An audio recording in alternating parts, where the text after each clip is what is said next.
Hello, hello, hello. Can you hear?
Tanisha, if you can hear.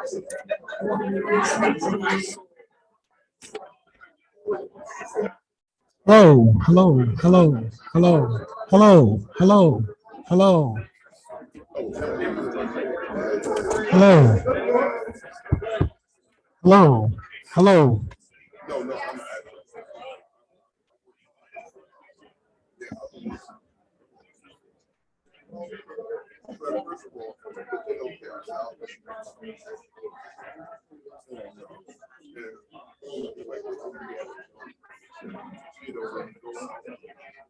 And then come back and take pictures and say yes.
Oh, move. You're spelling it wrong.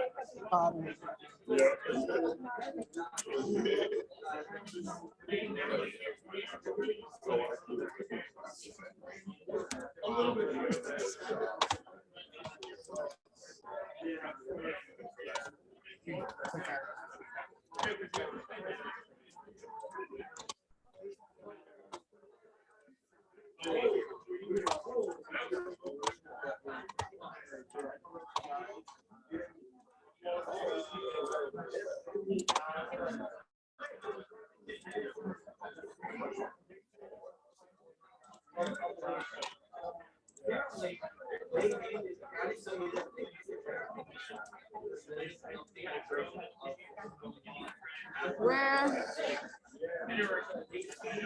did that picture go? Auto downloads, downloads PNG.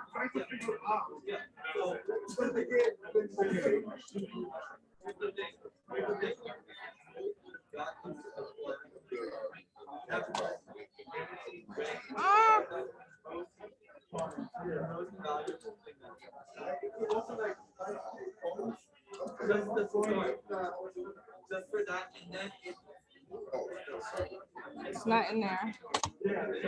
Drag it to the desktop.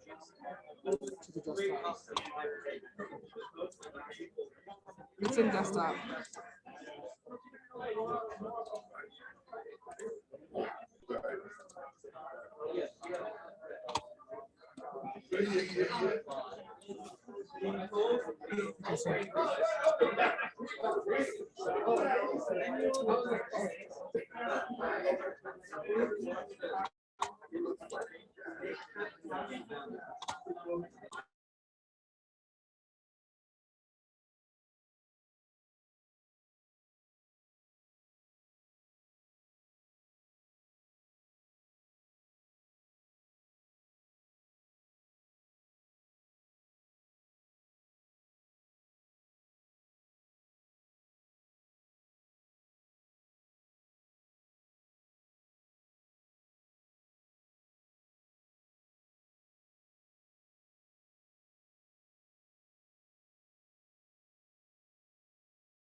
from NetSpi. So I will let her come and introduce herself.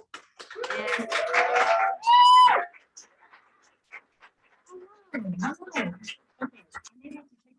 for this one, I'm gonna do it. Unmute yourself. Oh, I've got to unmute myself. Oh, you got it. Thank you. All right, I'm gonna quickly unmute. Okay, looks like I'm not muted on Zoom. So are we good? Yeah. Oh, okay. Sweet. We're live streaming this to our Zoom channel. Okay, one quick question though. Can I have the notes up? Would it be possible to do the split screen? I can't live without my notes. I can't do it. I'm sorry, everybody. Well, like you advance it through your slides. Yes, yeah, they're. Yeah. So like, Oh, no, so. Yeah. Hmm. Okay. And then if I do.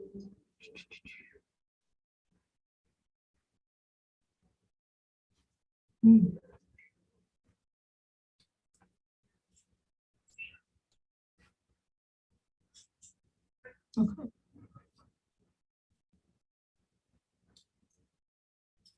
All right. So. you advance. Nope, I'm good. I'm good. All right. I think I can see that. I might make that smaller. All right. Cool. All right. I think we're ready. I think we're ready to go. All right. If everyone can hear me, welcome. I'd like to start out by saying you're really dumb. You're way overpaid. You have no idea what you're doing. And someday people are going to figure that out and they're probably going to fire you. Oh my gosh. Yeah, there we go. That's my talk. Thanks everyone. No, I'm obviously kidding. I don't believe any of those things about any of you. But thoughts like those are the ones that plague the minds of those that struggle with imposter syndrome, myself included. And I know I'm not alone. So if you ever thought anything like that, definitely stick around because I'm going to talk about imposter syndrome, the silent killer of motivation. So we'll start with a general definition of imposter syndrome. I'll give a little bit on my background and why this topic is so important to me. Then I will discuss factors that might make you more susceptible to imposter syndrome. And finally, we'll spend the bulk of the time talking about practical things that you can do to prevent or minimize the effects of imposter syndrome in your life. So you may not agree with some of the strategies that I have that have worked for me, and that's perfectly okay. My goal here, in addition to sharing things that might be helpful, is mainly to get the conversation started. I think it's important. So let's break down imposter syndrome a little bit. So it can kind of make a scenario like this feel like this. So sorry, I had to leave it in there. My husband made it. I thought it was cute. But to be more specific, it's that feeling that you're a fraud, that you don't deserve what you have. You can look to your left and to your right at your peers and you just don't measure up. So you can look at someone who has a particular skill set and think that I'm never going to be that good. And the tough part here is that there might be some nuggets of truth that your brain takes to the nth degree. And let me explain. Don't worry, I'm not going to insult you anymore. That part of the presentation is done. But for example, it's highly unlikely that you will be the absolute best in every single room that you walk into. And similarly, there are things that your peers can do that you might not be able to replicate. And neither of those nuggets are inherently bad. But if you extrapolate those into such negative mental spirals that it prevents you from even having the motivation to try, then it can be a terribly caustic thing. So where does IS even come from? And by the way, I'm going to switch to saying IS because if you're planning on taking a shot every time I said imposter syndrome, you'd be absolutely destroyed. So this will save time. But some of the underlying things that can play into IS are perfectionism, confidence or self-esteem issues, anxiety, etc. And to be fair, I'm not a psychology expert unless you count that one class I did in college for the liberal arts requirement, which I wouldn't. So aside from being well acquainted with IS within myself, I see it a ton in my day-to-day. So what does my day-to-day even look like? So let me get into my background a bit. First of all, I'll actually introduce myself now. My name is Melissa Miller. My pronouns are she, her, and I'm a managing security consultant at NetSpi. I've been, I've been pen testing for about 6 years now, and I am currently an instructor for our NetSpi University program. And NetSpi U is relevant, and not just for the shameless self-plug here, but we gather folks that are new to pen testing, we train them up, we pay them along the way, and we continue to employ them as pen testers after they've graduated.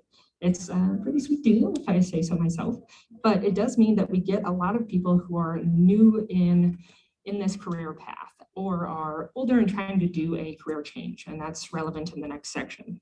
But between all of the people that I instruct, the ones I manage, the ones I've mentored previously, and everyone in between, almost all of them have struggled with IS.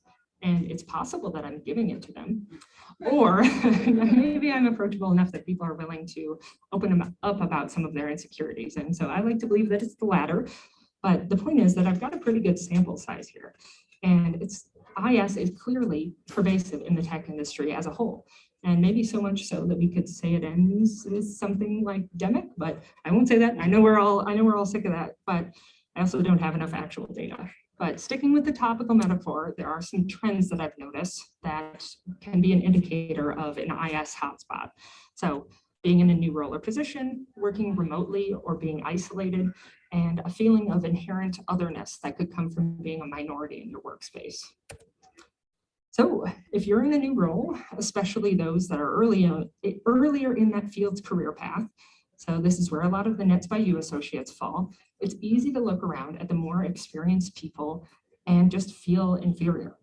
But sometimes that's perfectly reasonable. So for example, I was on a call with one of them the other day, and I was answering questions, trying to help out, and he got suddenly dejected because I was able to help with relatively quickly some of the questions that he was struggling with for hours. And it just broke my heart a bit, and not because he's such a kind, genuine person, but because he was comparing his literal 2 weeks of pen testing experience with my 6-something years, but he didn't know that at the time. So it's so easy to see someone's experience in the moment as being impressive and unattainable, but meanwhile, I remember what it was like to be a new pen tester. I remember how dumb I felt when it truly clicked for me that cross-site scripting is actually a client-side attack, and it took longer than I care to admit. Similarly, if you're working remotely, it can be easy to get hit with the IS. So when you're working in a more isolated way, you're often seeing other people's achievements from a distance. Even if they describe some of the pitfalls that they fell into along the way to solving that problem, it just seems that much more worthy of awe that they were able to overcome those barriers. However, when you're having a hard time, you can see all of the pitfalls that you fall into. Even if you end up feeling accomplished in the end, those struggles don't just go away. And they're joined with the memories of all of the struggles that you faced previously if you didn't end up getting that sense of accomplishment. So all of that adds up. It's kind of like social media in a sense. It's like you're watching someone else's highlights reel while you're double chinning on the couch and staying sweatpants with a hole in the crotch. So for that very reason, I'm not on social media anymore. But unfortunately, you can't exactly unplug from work in the same way. And it's not a bad thing at all to have there be a space to celebrate other people's achievements. But it's a hard thing to combat when you're having the workplace equivalent of a sweatpants moment. So I'm going to sneak a little drink here. 1 second. All right, the last big IS hotspot that I want to touch on is one that comes with being a minority in any of the protected groups. So this can include race, religion, gender identity, age, etc., what have you. Being a minority in any way tends to increase a feeling of inherent otherness. And when compared to the average employee at your company, demographically speaking, that can be really tough. And this feeling can create a sense of emotional isolation that can give you a similar thing to that highlights reel effect. In addition to that, it's hard to just not feel different. Because I might approach some problems differently than my peers, it's weird to feel like you're always sort of blazing a new path, especially when you're not sure how it's going to turn out. If you're doing something differently, you're also having to fight the precedents of how things have always been done. And that's not something that instills confidence. And an absence of confidence is an easy IS breeding ground. So we've gone over these 3 IS hotspots, and you might be thinking, cool, I'm in one or more of these groups. I guess I'm screwed. Well, don't worry, don't worry. I have some advice or immunization strategies, if you will. And there are some specific strategies for each of the IS hotspots, but I also have some general ones that could be helpful for anyone. All right, for folks in a new role, I know it's kind of lame, but the biggest helper here is time. As your confidence and knowledge grows in your position, things will just get better. And remembering that in and of itself can be helpful. In the meantime, though, if you catch yourself playing the comparison game and losing, remember, you might not always be comparing apples to apples. So once you've gotten that better perspective, it's a lot easier to pull yourself out of that negative mental spiral, and the seeds of IS won't be able to take root. For folks in a remote or isolated environment, if it's possible, consider seeking out a change of scenery to be closer to your coworkers. However, that might not always be an option. I get that. Or maybe it's a ways off in the future. So in that case, I suggest getting more involved in your work's culture as much as you can. So at NetSpi, we have a couple of things going for us that I think are pretty neat. The first one is a ridiculous number of Slack channels dedicated to every hobby and interest under the sun.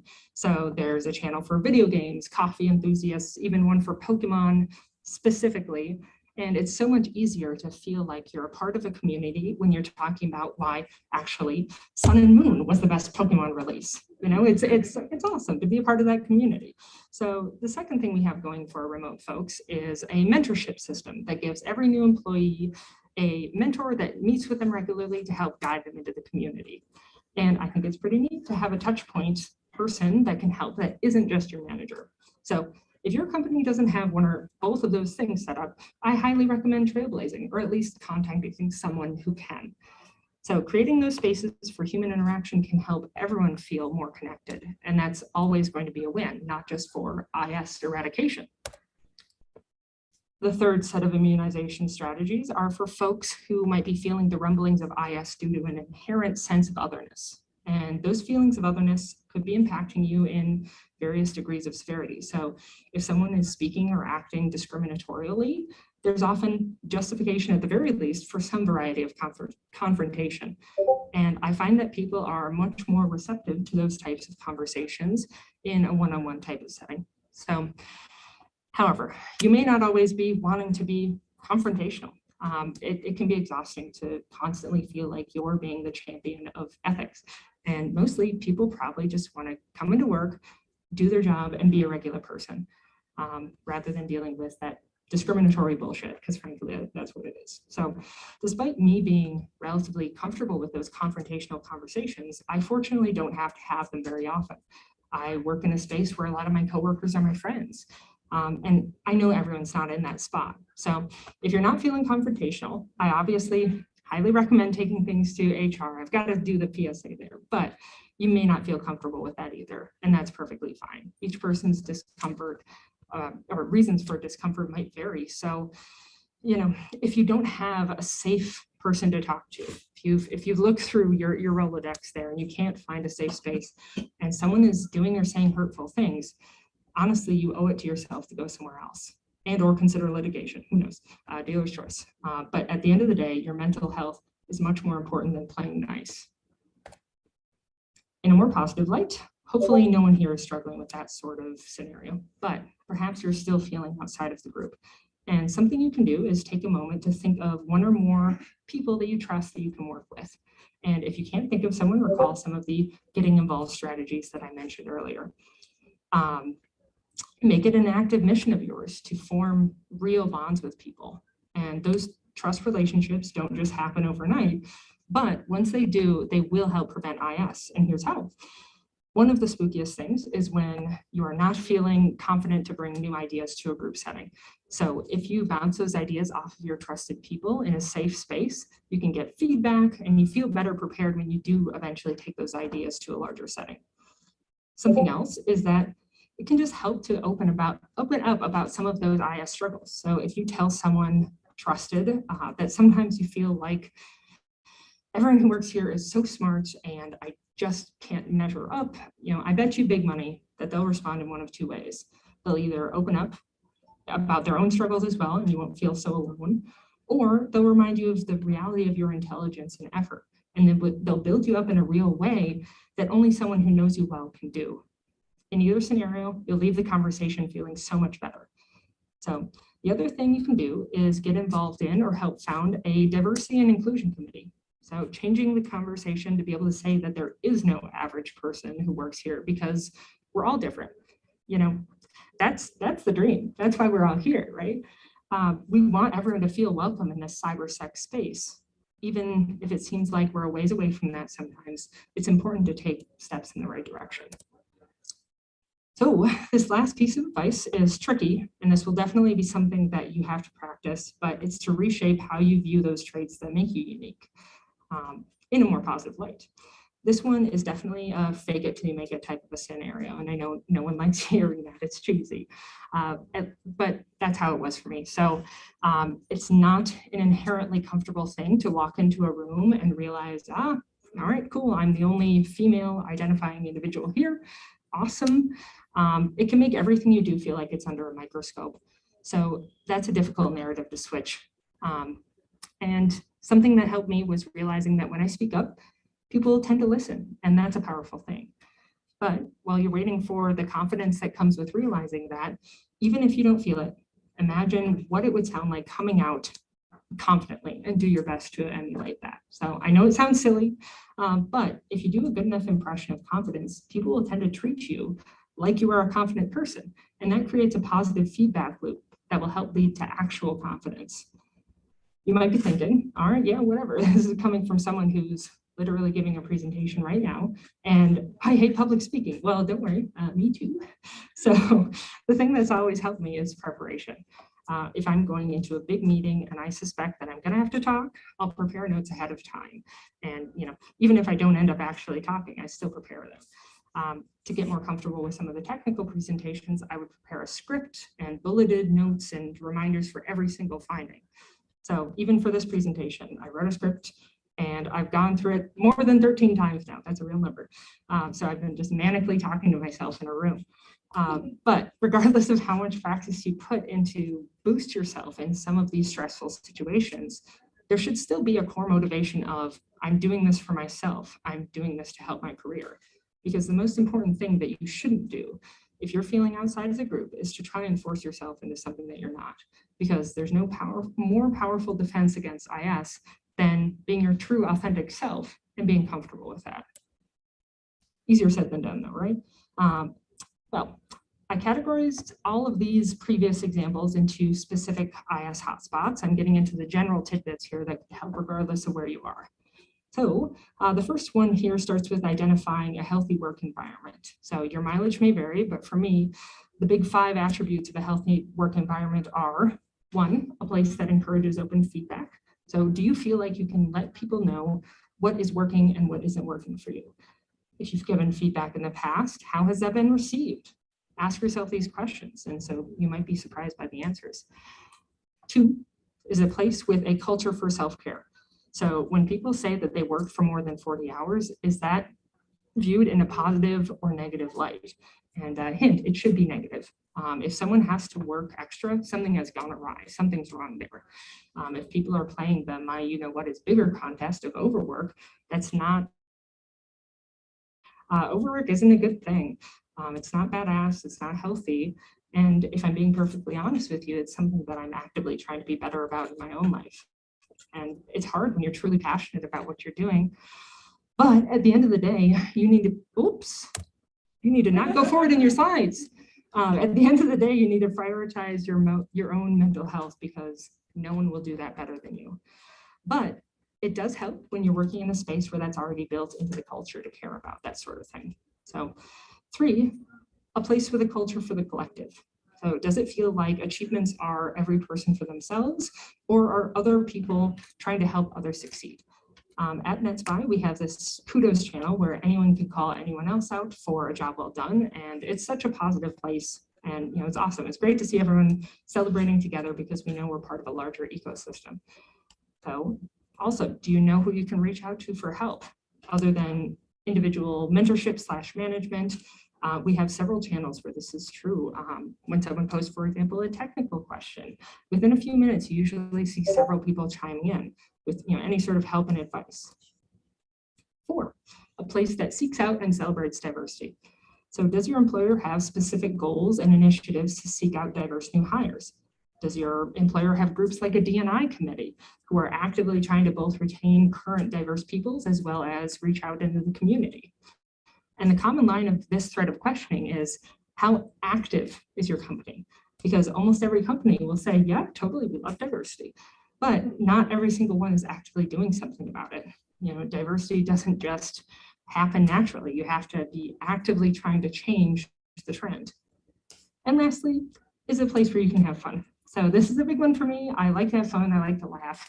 And some of my coworkers are the funniest people on the planet. So if it weren't a place for fun, then it wouldn't be a place for me. All right. So as an exercise, identify what a healthy work environment looks like for you. And if your current climate isn't matching that, identify what you can do to help improve that. And often it just starts with a conversation. And this could be with one of your trusted people, your manager, maybe even HR, depending on the situation. And you owe it to yourself to at least try to have some of these conversations, to take some steps forward. And sometimes the conversation ends up completely changing your opinion on the subject, and that solves it in and of itself. Sometimes it could lead to steps forward to make the environment better for everyone. And that's also a great scenario. But sometimes it might become apparent to you that this isn't a thing that's going to change. And if it's important to you and you can't change it, then time to look elsewhere. So I have another I Ask combating exercise for you. So I bet you didn't expect to get all this homework from my talk, but this was very helpful, or at least it was for me. The exercise is to make an honest list of your strengths and weaknesses.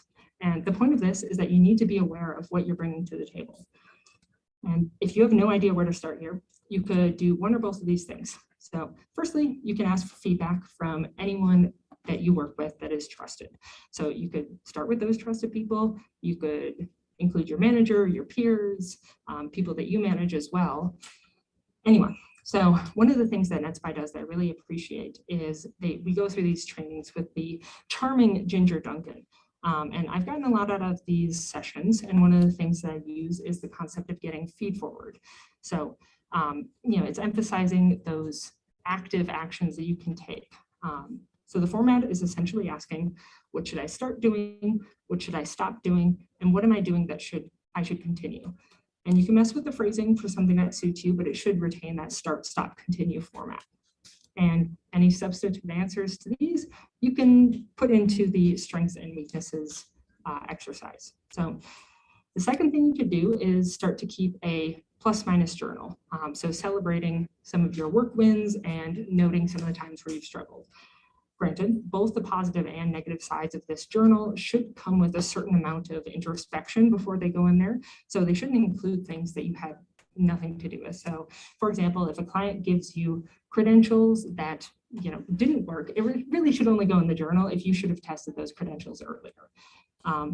Also, the nature of the journal is to try to document when you've done a good job and you could have done something differently. So even if it's a more negatively toned situation, like you catching someone making a mistake, you should still put your vigilance under the positive side.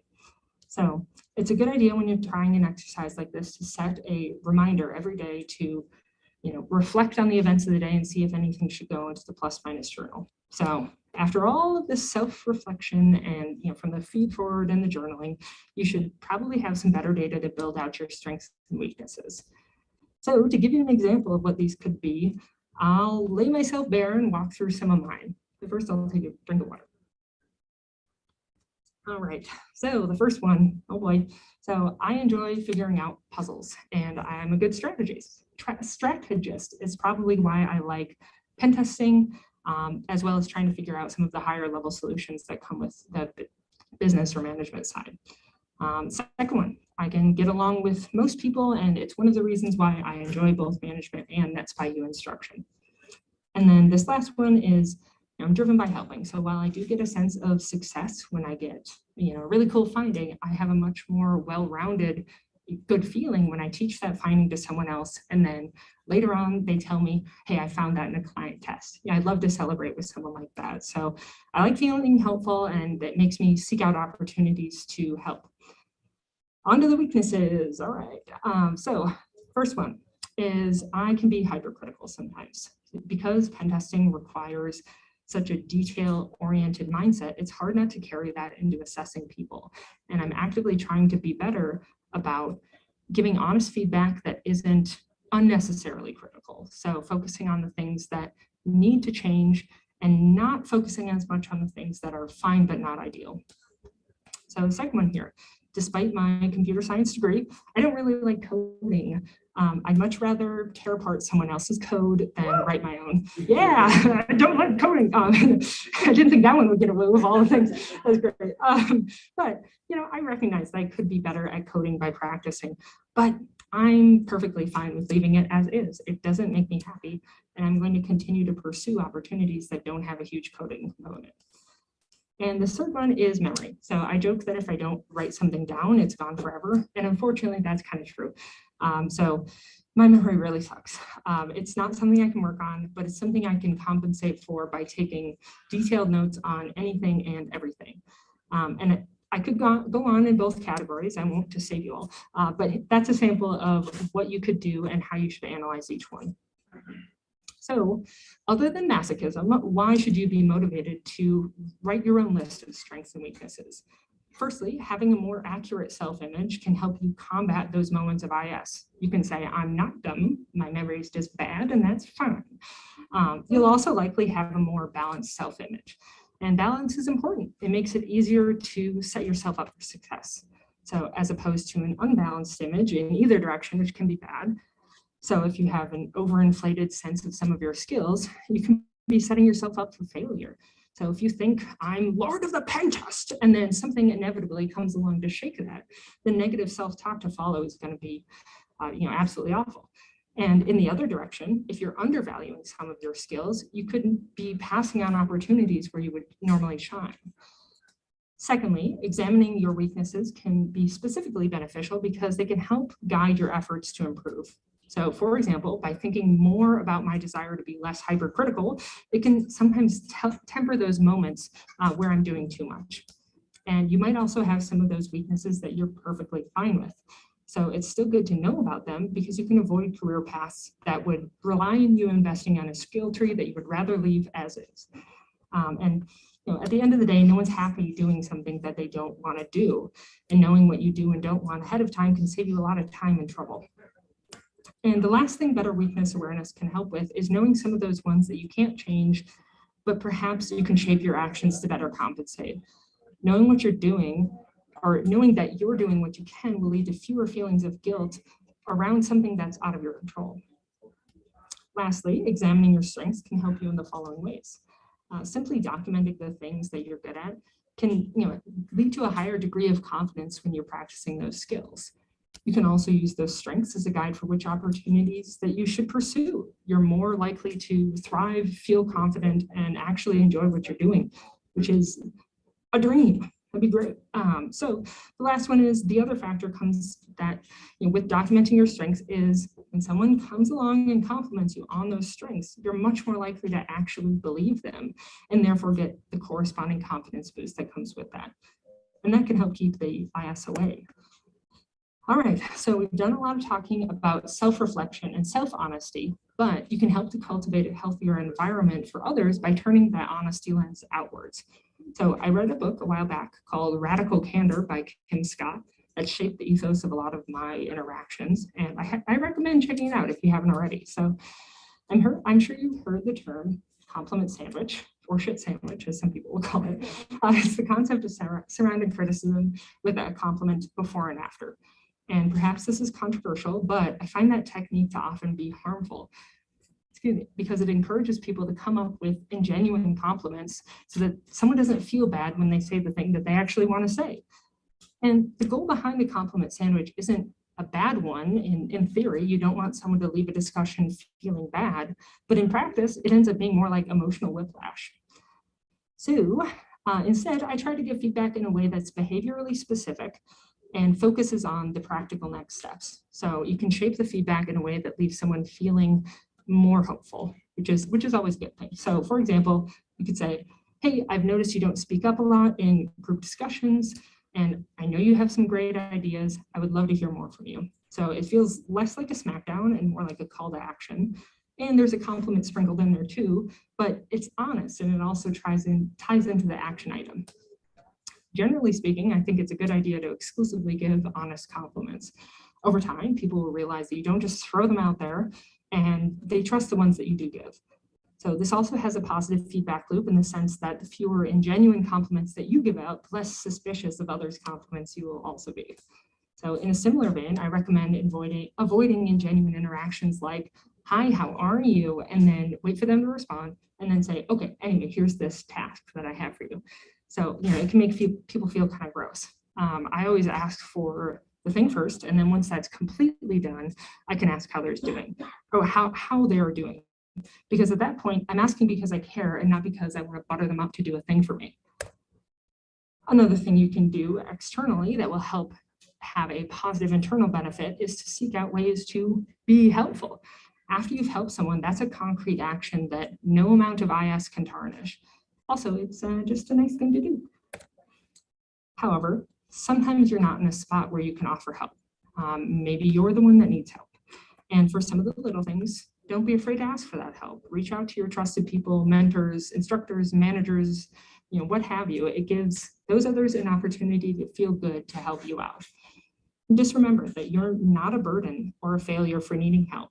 Everyone needs help, especially in this highly technical landscape that we're in. It's not possible for one person to know absolutely everything. So don't be afraid to use the resources around you. But for bigger things, let's say you're trying to come up with strengths and you just can't think of any, or you're feeling really stuck and you don't know how to get out. I would recommend please considering therapy. I love therapy. It's helped me immensely in the past, and any stigma about therapy belongs in the dark ages. So I have a lot of action items in this talk, but I don't want any of those to seem like a replacement for therapy or counseling. So if this PSA encourages even one person to seek therapy that needs it, it's well worth the time. So I do have some links at the end of this slide if you want to do some additional research. So to recap, I gave a bit of background on IS and how my position relates. I talked about some of the IS hotspots and trends to watch out for when predicting the prevalence of IS. I also gave some immunization strategies to each of those IS hotspots, as well as some general ones. And I'd like to close out in contrast with the opening by saying, you have many valuable strengths that you're going to use to encourage an open, honest, and welcoming environment. When you stumble, you're going to get up, whether you do it on your own or if you ask for help, either one is fine. And finally, just know that imposter syndrome is not a terminal condition, but an opportunity for self-reflection and a fulfilling personal growth journey. All right, well, thank you.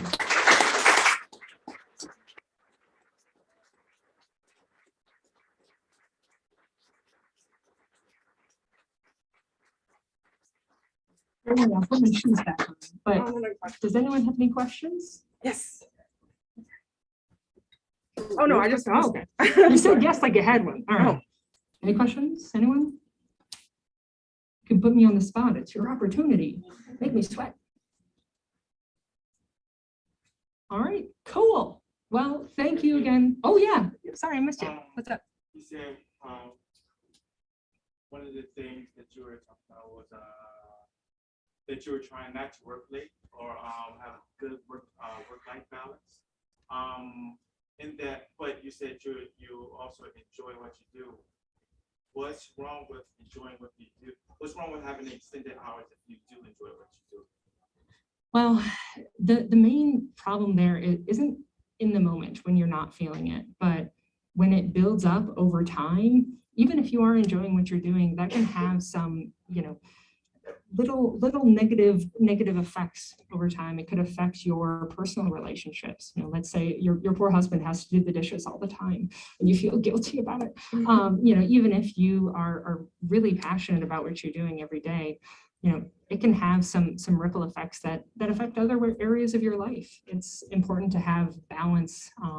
Even if I like what I'm doing day to day, if I don't feel balanced or I'm not living the healthy lifestyle that I, ideally want to have, it can end up actually negatively affecting the work part too. So, you are a better worker when you're well rested, when you are, working out if that's something you like to do, if you're having fun and playing video games, if that's something you like to do. I'm pulling from all the things I like to do. So, that's my rationale for wanting to have more balance, even if it doesn't feel quite as bad in the moment. I do think it adds up. So it's because it affects other things, not necessarily because it's affecting how you feel at the moment. Yeah, absolutely. Yeah. Good question. Thank you. Anyone else? All right. Well, thank you. Thank you. I know I took a while. Thank you.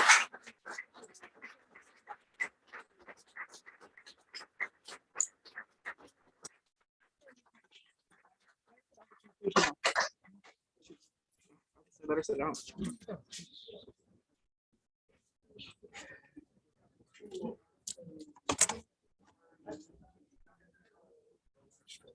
Good job. I'm gonna run back first. Well, thank you for coming.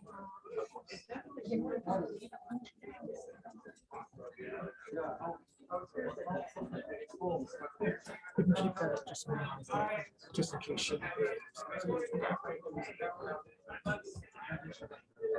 All right, so next up, we have one of my favorite people, Chantel Sims, AKA Root. So she'll be giving our next talk, starting here shortly. I don't know. I don't know. I just saw her. She was in the back. Yeah, I didn't see that. She is right now, right? Yeah, she is.